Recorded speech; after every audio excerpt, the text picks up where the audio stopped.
Selamat pagi anak-anak ibu, apa kabar? Semuanya sehat-sehat kan? Ibu juga berharap semuanya sehat. Ibu juga pada saat ini masih sehat, ya anak-anak ibu. Jadi sekarang kita akan mulai pembelajaran kita, yaitu tema 3. Tema 3 yang judulnya kegiatan. Apa itu kegiatan? Kegiatan adalah semua yang kita lakukan sehari-hari. Ya, sekarang ibu akan masuk pada subtema 1, yaitu kegiatan kita di pagi hari. Nah, sebelum ibu terangkan apa kegiatan kita di pagi hari, bagaimana sih ciri-ciri pagi hari itu? Nah, kita lihat di sini ada gambar. Ini mas ciri-ciri pagi hari. Pagi hari matahari terbit dari sebelah timur. Sedangkan ayam jantan berkokok. Ayam jantan berkokok itu bisa membangunkan kita. Jadi pagi hari ayam jantan berkokok, kemudian burung-burung juga berkicau, dan hewan-hewan sudah mulai mencari makan. Nah, lalu udaranya bagaimana kalau pagi hari? Udara itu hangat, sejuk. Makanya orang rajin olahraga pagi hari supaya badannya sehat. Kita juga menghirup udara yang segar. Anak-anak ibu, apa kegiatan kita di pagi hari? Orang-orang kalau pagi hari bersiap-siap melakukan kegiatan. Contohnya anak-anak sekolah, guru siap-siap berangkat ke sekolah. Sedangkan papa, mama yang bekerja di kantor bersiap-siap pergi ke kantor. Sedangkan petani bersiap-siap kemana? Ke sawah, ke ladang, atau ke kebun. Sedangkan pedagang, baik pedagang sayur, pedagang ikan, bersiap-siap pergi ke pasar. Itu kegiatan orang-orang. Nah, bagaimana kalau kegiatan anak ibu? Anak ibu pagi-pagi apa kegiatannya? Nah, pagi-pagi nanti jam 6 namanya bangun tidur. Kalau kamu bangun tidur, apa yang kamu lakukan? Merapikan tempat tidur supaya tempat tidurnya rapi. Lalu setelah itu kita mandi supaya tubuhnya bersih dan segar. Setelah mandi, kita memakai baju. Kalau mau pergi sekolah, pakailah baju seragam. Setelah itu kita sarapan. Setelah selesai sarapan, apa yang kita lakukan lagi anak ibu? Berangkat ke sekolah. Berangkat ke sekolah, kita juga jangan lupa untuk berpamitan kepada ayah dan ibu. Kita salam tangannya, kita cium, dan kita ucapkan, "Saya pergi ya mama, saya pergi ya papa." Nah, seperti itulah kalau kita mau berangkat ke sekolah. Nah, kegiatan kita juga di sekolah, selain belajar, kita juga melakukan suatu kegiatan yang kita lakukan setiap hari Senin. Apa itu anak-anak ibu? Upacara bendera, ya. Jadi kita selalu melakukan upacara bendera setiap hari Senin. Pada saat kita upacara, kita juga harus tertib berbaris dengan rapi. Dan saat upacara, biasanya kepala sekolah membacakan teks Pancasila, ya kan anak-anak ibu, dan diikuti oleh seluruh siswa. Nah, apa itu Pancasila itu? Pancasila adalah dasar negara kita yang menjadi pemersatu bangsa. Anak-anak ibu tahu nggak bunyi sila Pancasila? Ada berapa? Ada 5. Tahu anak-anak ibu? Yang pertama apa? Coba anak-anak ibu, apa bunyi sila pertama? Yang pertama adalah ketuhanan yang Maha Esa. Yang kedua, kemanusiaan yang adil dan beradab. Yang ketiga, persatuan Indonesia. Yang keempat, kerakyatan yang dipimpin oleh hikmat, kebijaksanaan dalam permusyawaratan perwakilan. Yang kelima, keadilan sosial bagi seluruh rakyat Indonesia. Setiap sila Pancasila itu memiliki lambang atau gambar. Kalau yang pertama itu apa lambangnya? Gambar hitam. Kalau yang kedua apa gambarnya? Gambar rantai. Kalau yang ketiga pohon beringin. Kalau keempat apa lambangnya? Kepala banteng. Kalau yang kelima padi dan kapak. Jadi anak-anak ibu nanti di rumah hafal ya bunyi-bunyi sila Pancasila supaya kamu juga tetap ingat dan tahu apa bunyi Pancasila kita. Tadi apa tadi Pancasila itu? Pancasila itu adalah dasar negara kita dan juga sebagai pemersatu bangsa. Anak-anak ibu, pada kegiatan pagi hari kita juga mengenal kosakata, kata-kata yang berhubungan pagi hari apa saja anak-anak ibu? Yang pertama tadi apa? Sejuk, kemudian terbit, kemudian apa lagi? Sarapan. Apalagi tadi kata-kata yang berhubungan dengan pagi hari? Mandi, kemudian ayam jantan, berkokok, terus kemudian apa lagi? Matahari. Itu adalah kosakata yang berhubungan di pagi hari. Paham anak-anak ibu? Jadi kalau kegiatan pagi hari itu harus kita lakukan. Biasanya setelah bangun tidur kita boleh melakukan senam singkat supaya badan kita itu tidak terasa sakit setelah bangun. Ya anak-anak ibu ya. Dan jangan pernah malas bangun pagi. Siapa di sini yang malas bangun pagi? Pasti anak-anak ibu karena tidak sekolah pasti bangunnya kesiangan. Ya kan anak-anak ibu? Gak boleh ya anak ya. Kita tetap belajar dimulai dari jam 8. Jadi berarti kita harus bangun jam 6 supaya mendapat udara yang segar dan sejuk. Dan kita juga mendapat cahaya matahari yang berguna untuk tubuh kita. Nah, anak-anak ibu, di dalam kata kita terdiri dari beberapa huruf, ya. Huruf yang disusun akan membentuk kata. Contohnya, ibu jelaskan dulu di sini ya. Misalnya di sini ibu buat huruf A, huruf N, kemudian huruf Y, kemudian huruf A. Nah, ini adalah huruf. Ada huruf A, huruf N, huruf Y, huruf A. Nah, huruf ini kalau disusun bisa kita susun menjadi satu kata yang memiliki arti. Coba kita mulai dari huruf apa dulu? Huruf A. Nah, kemudian kita masukkan lagi huruf Y. Nih. Ya, mana lagi yang belum? Masukkan lagi huruf A. Lalu yang terakhir huruf apa? Huruf N. Jadi terbentuklah satu kata. Apa yang terbentuk? Kata apa yang terbentuk? Kata ayam. Ini yang disebut dengan kata. Lalu ibu jelaskan yang kedua. Contohnya lagi. A, S, P, A, R, N, A. Nah, ini panjangnya banyak hurufnya ya. Ada berapa huruf nih? 1, 2, 3, 4, 5, 6, 7. Terdiri dari 7 huruf. Bisa kita buat menjadi kata atau kosakata yang berhubungan dengan pagi hari. Tadi apa tadi kata-kata yang berhubungan pagi hari? Ada kata sejuk, ada kata sarapan, ada kata tidur, ada kata matahari. Nah, coba kita susun menjadi kata yang berhubungan di pagi hari. Kita mulai dari huruf S, lalu masukkan dulu vokal A. Nah, kemudian E, masukkan, lalu masukkan A, Sarah, masukkan lagi konsonan P, lalu vokal A, terakhir adalah konsonan N. Coba, kata apa yang terbentuk? Sarapan. Terbentuklah kata sarapan. Seperti itulah menyusun huruf menjadi sebuah kata. Jadi anak-anak di rumah, di buku cetak anak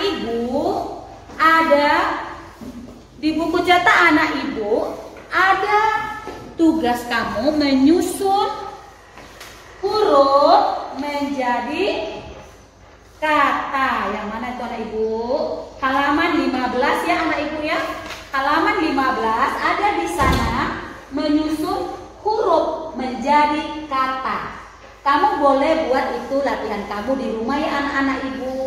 Dan tidak perlu dikumpul. Tetapi itu adalah tugas kamu untuk berlatih menyusun huruf menjadi kata-kata yang berhubungan dengan kegiatan pagi hari. Kalau kamu tidak paham, misalnya menyusunnya karena terlalu panjang hurufnya, aduh Bu Guru panjang sekali hurufnya, boleh minta tolong sama siapa? Sama mama, sama kakak, atau sama papa. Mama, bantu dong, ajarkan aku menyusun huruf menjadi kata. Jadi kita harus coba terus sampai dapat kata yang memiliki arti. Begitu kalau menyusun huruf. Nah, karena kita ini selalu membutuhkan pertolongan orang lain ya, makanya kita juga harus memupuk atau kita harus berlatih menolong orang lain. Sikap tolong menolong itu sesuai dengan Pancasila sila kedua. Apa tadi bunyi sila kedua anak-anak ibu? Yaitu apa tadi? Kemanusiaan yang adil dan beradab. Apa tadi lambangnya? Enggak, lambangnya adalah rantai. Jadi jangan lupa ya anak ibu ya, kita harus menanamkan sikap tolong menolong. Karena setiap orang pasti membutuhkan pertolongan orang lain. Kita tidak boleh pelit ya dalam memberikan pertolongan sama orang lain ya. Setiap orang membutuhkan pertolongan kita tolong. Nah, kamu juga seperti itu. Jadi pada saat kamu minta tolong sama kakakmu, sama papa, sama mama, mereka langsung cepat nolong. Kenapa? Karena kamu juga suka menolong kakak kamu, suka menolong ibumu, suka menolong papamu pada saat mereka butuh pertolongan. Nah, kamu juga seperti itu. Giliran kamu minta tolong, tentu mereka akan menolong kamu karena kamu juga memiliki sikap penolong, ya. Nah, di dalam meminta tolong, kita harus menggunakan kata-kata yang santun. Contohnya, apa contohnya? Mah, tolong bantu adik menyusun kartu huruf ini. Kakak, tolong bantu adik mengerjakan soal ini. Jadi kita harus menggunakan kata tolong. Setiap kita minta tolong, kita harus menggunakan kata tolong dengan kata-kata yang santun. Ya. Jadi kalau ditanya bagaimana cara minta tolong itu? Ya caranya, kakak tolong bantu saya, ibu tolong bantu aku, tolong buatkan susu ma, atau ayah tolong bantu saya menggambar. Jadi jangan minta tolong, kakak gambarkan ini, kakak ambilkan minum. Itu bukan minta tolong, itu namanya mengatur ya. Jadi anak-anak ibu, kalimat permintaan tolong yang baik digunakan dengan kata tolong ya. Oke, selamat pagi anak ibu semuanya. Hari ini kita kembali mendengarkan video pembelajaran tentang tema 3 di subtema 2. Tadi sudah ada video pembelajaran di subtema 1, sekarang ibu melanjutkan di yang kedua. Oke. Di tema 3 subtema 2 ini judulnya adalah kegiatan di siang hari ya. Anak ibu semuanya pasti kita pernah melakukan kegiatan di siang hari. Nah, ciri-ciri kegiatan di siang hari itu adalah apa? Yang pertama adalah matahari bersinar ya. Matahari bersinar terik, kemudian udara terasa panas. Kemudian juga posisi matahari berada persis di atas kepala ya. Jadi anak ibu, dalam hal matahari ini ada kosakata yang berhubungan dengan suasana siang hari ya. Contohnya apa? Contoh suasana yang berhubungan dengan siang hari adalah pulang sekolah, itu siang hari ya kan. Kemudian setelah kita pulang sekolah, kita yang pertama sekali kita lakukan adalah menyimpan barang-barang kita, peralatan sekolah kita pada tempatnya. Contohnya, kita meletakkan tas di tempatnya, membuka sepatu, kemudian meletakkan di rak sepatu. Setelah itu kita apa? Setelah semuanya sudah kita rapikan, kita melakukan apa? Cuci tangan. Kita harus cuci tangan dulu, sebab dari luar sana tangan kita itu dalam keadaan kotor, karena apa yang kita sentuh di sana belum tentu dia terjamin kesehatannya. Setelah kita cuci tangan dengan bersih, kita melakukan apa lagi? Makan siang. Nah, anak ibu setelah pulang sekolah tentu kita makan siang. Setelah makan siang kita ngapain? Kita kembali cuci tangan, kemudian kita beristirahat. Beristirahat ini adalah boleh tidur siang. Oke anak ibu, sekarang kita akan menyusun kata. Jadi katanya ini nanti diacak hurufnya, kita yang menggabungkan menjadi satu kata yang mempunyai arti kata yang berhubungan dengan siang. Contohnya apa? Contohnya adalah matahari, ya. Matahari ini jika diacak, kita buat sini TAHAMARI atau tahamari. Jika disatukan menjadi huruf yang benar menjadi matahari. Nah, di sini ibu juga akan membuat satu contoh, yaitu kata huruf A, P, N, A, S. Nah, jika ini kita susun menjadi kata yang benar adalah panas, ya. Jadi begitu anak ibu. Satu lagi ada yang mau kita gabungkan, kata yang berhubungan dengan siang yaitu tidur, ya, tidur siang. Jadi kalau dia ada DU,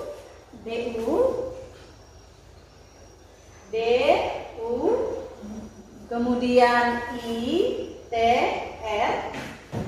Jika kita susun ini menjadi kata yang benar adalah menjadi tidur, ya. Nah, jadi anak ibu, selanjutnya kita juga mempunyai kegiatan di siang hari, ya.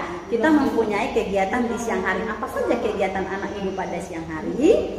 Tentu kita kalau siang hari itu adalah apa? Pulang sekolah. Kemudian pulang sekolah seperti yang tadi ibu katakan, tidur siang. Kemudian merapikan peralatan-peralatan sekolah. Terus kita boleh menonton televisi, kemudian juga kita boleh membaca buku apa saja. Nah, anak ibu, tidur siang itu juga sangat berguna untuk kesehatan kita, ya. Jadi tubuh kita juga perlu istirahat dengan baik. Kemudian juga ketika kita membereskan barang-barang kita tadi, itu gunanya untuk apa? Supaya rumah kita tidak berantakan, barang-barang kita tidak ada yang hilang. Jadi ketika sudah di tempatnya, besoknya juga kita bisa menggunakan dengan baik. Nah, anak ibu, sekarang kita akan belajar tentang panjang pendeknya bunyi pada lagu. Jadi itu ada tanda. Kalau dia pendek itu bagaimana? Itu seperti titik, ya. Ini menandakan bahwa nadanya pendek. Kemudian kalau dia tanda bunyinya panjang adalah seperti ini, ya. Ini sudah pernah ibu jelaskan dulu di tema 1. Nah, anak ibu juga ada alat yang membedakan panjang pendek bunyi. Alatnya apa? Ya, 1, peluit. Nah, itu apa? Panjang, ya kan? Tapi kalau dia nah itu pendek. Tapi kalau dia nah itu panjang. Kemudian tamburin, krincing. Nah, itu adalah tamburin. Kemudian maracas, serak, itu pendek, ya. Nah, anak ibu, kita tadi sudah belajar tentang nada. Sekarang kalau ada nada tentu kita belajar dengan tari, ya. Dari tari ini ada musiknya. Jadi kita sekarang ini belajar tentang tari tradisional. Tradisional itu adalah tari yang sudah ada dari beberapa daerah tertentu yang sudah dikenal masyarakat banyak. Nah, ini gerakan cepat. Ibu akan kasih tahu gerakan cepat dalam sebuah tari adalah tari piring. Tari piring itu dari Sumbar, Sumatera Barat. Kemudian tari saman. Tari saman itu adalah dari Aceh. Kemudian ada juga tari modern loh. Kalau ada tari tradisional, tentu ada tari modern. Modern ini sudah dikenal orang banyak juga, tetapi masih sudah menggunakan musik-musik yang sudah tidak tradisional lagi. Contohnya adalah tari ayam, ya, atau disebut dengan chicken dance. Siapa anak ibu yang pernah dengar chicken dance? Ini kayak itu kan gerakannya cepat ya. Nanti kalau anak ibu ada di rumah boleh lihat di YouTube, namanya chicken dance. Kemudian untuk tari tradisional yang lambat itu adalah serimpi, kemudian gamyon ya. Itu dia tari-tari yang gerak cepat dan lambat. Nah, anak ibu, hari ini kita sudah belajar tentang subtema 2 dari tema 3, maka nanti kita lanjutkan lagi di subtema 3. Sekian dulu pembelajaran kita di subtema 2, semoga bermanfaat buat anak ibu semua. Terima kasih.